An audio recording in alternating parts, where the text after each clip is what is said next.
Let me describe a very specific experience. You've been wearing the same fragrance for 3 years. You know it. It's yours. Then one day you buy a new bottle, spray it on, and stand in your bathroom thinking, something's wrong. It smells thinner, flatter, like a version of itself that's been run through a photocopier a few too many times.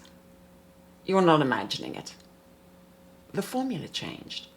Somewhere between your last bottle and this one, a decision was made in a boardroom by people who will never meet you to use different ingredients. Nobody told you. There was no email, there was no note in the box. The bottle looks identical. The name is identical. The price is, in fact, slightly higher. This is called reformulation. The fragrance industry has been doing it for decades. There's no legal requirement to disclose it in most countries. Officially, nothing happened. You just bought a new bottle of your favorite fragrance. Enjoy!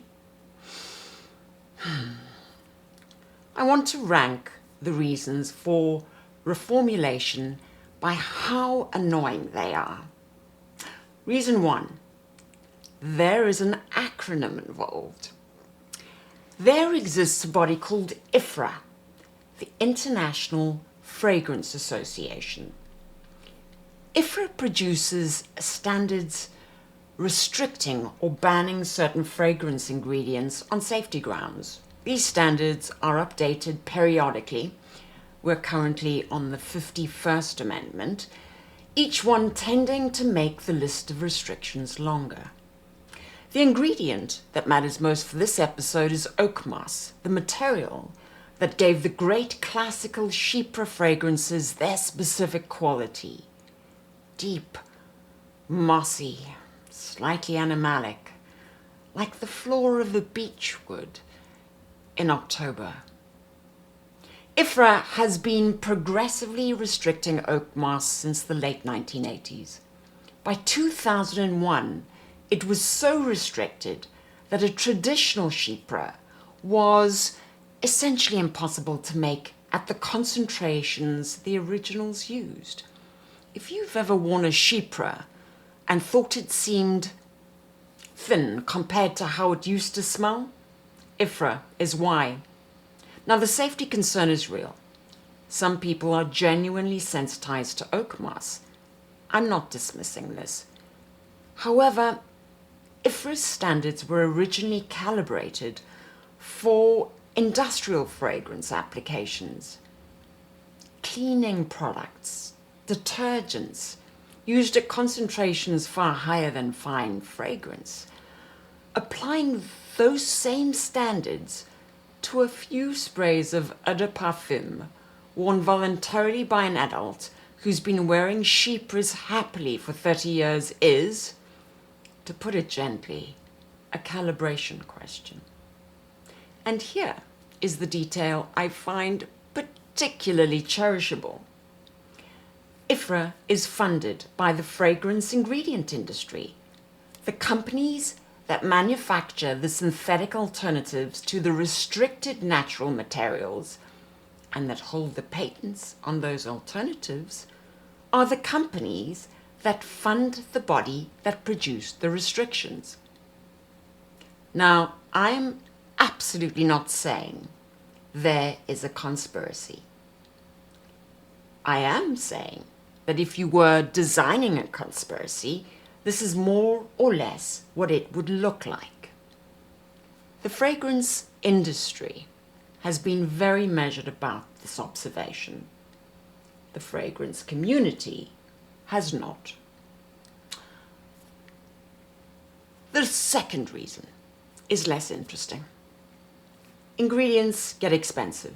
Mysore sandalwood, the specific Indian variety that gave Samsara its extraordinary milky worth, was harvested at commercially unsustainable rates for decades and is now genuinely scarce. That reformulation was unavoidable. The tree nearly doesn't exist anymore. But other reformulations happen because the house wants a slightly better margin. An expensive natural gets replaced by a cheaper synthetic. The formula number quietly changes. The bottle doesn't. You notice something is off. You mention it to a friend and she tells you you're imagining it. You're not. This is completely normal commercial behavior. The chocolate bar gets slightly smaller and the wrapper stays the same size. The thread count on the hotel sheets quietly decreases. The biscuit loses a little bit of its butteriness. The fragrance industry is simply doing what every consumer goods company does when it needs to protect margin. You can't fight back because there's no disclosure requirement. The company owns the name. You own the nostalgia for what used to be in the bottle with that name. Legally speaking, those are different things. One concession before I tell you about the batch code. Not all reformulations make things worse. Jacques Polge, who oversaw Chanel No. 5 as Chanel's in-house perfumer from 1978, improved certain aspects of the composition while the IFRA restrictions were degrading others.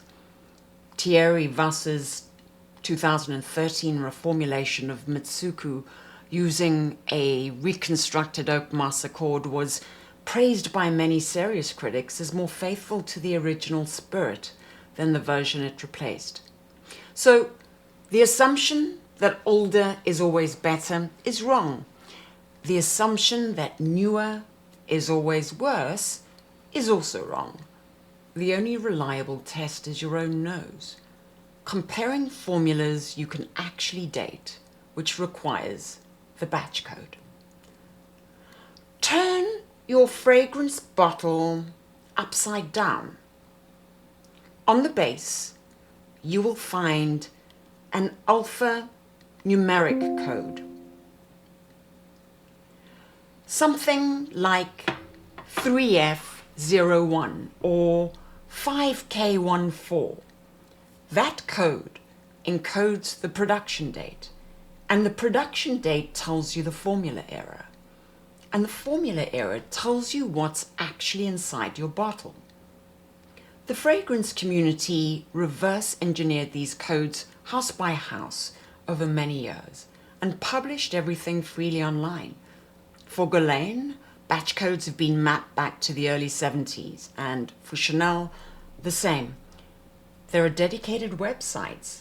There are Fragrantica threads that have been running for a decade. This information requires a search engine and 4 minutes. LVMH fragrances have also, since about 2003, included a formula number near the ingredients list, a separate code that changes specifically when the formula changes.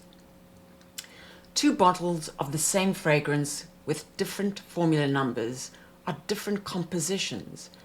This is the closest the industry comes to admitting that the reformulation exists. It is not labeled as such. These databases are one of the genuinely great achievements of the fragrance community. Thousands of people systematically documented the production history of the world's fragrances because they wanted to know what was in their bottles, and the manufacturers weren't going to tell them. I find this quite moving. It's also extremely useful. So let's talk about Chanel No. 5 and what you have and what you've lost. The 1921 formula created by Ernest Beau for Coco Chanel was built on aldehydes, grass jasmine, rose, and a civet musk base that was, by contemporary standards, quite openly animalic. Dense, warm, carnal, if we're being accurate. Marilyn Monroe said she wore nothing to bed but a few drops of Chanel No. 5. This is the most famous thing ever said about a fragrance. It's also quite specific information about what that fragrance smelled like. The current formula is clean, luminous, sheer, genuinely sophisticated, entirely possible to love. But it's not what Marilyn Monroe wore to bed. The civet is gone. The jasmine is lower. The aldehydes have been dialed back. The fragrance that emerged from all of those changes smells like number 5 in the way that a photograph of a place smells like the place. The brand is very happy for you not to think too hard about this distinction. Look up your batch code.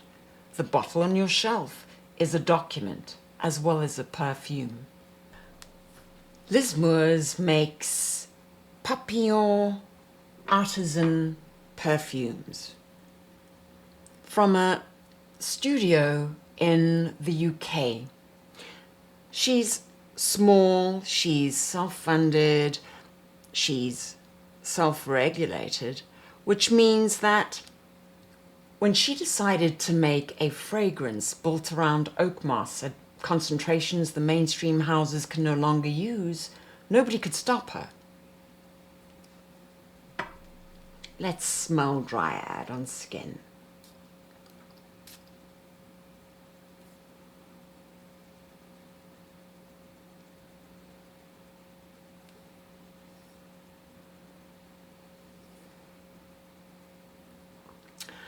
So Dryad is green and mossy and earthy. It smells a bit like cold ground and bark and the air just after rain in a woodland. It smells like what Mitsouko and Miss Dior and Femme used to smell like before IFRA got involved. I'm going to wear it next to Mitsouko EDP. Let me spray it on skin.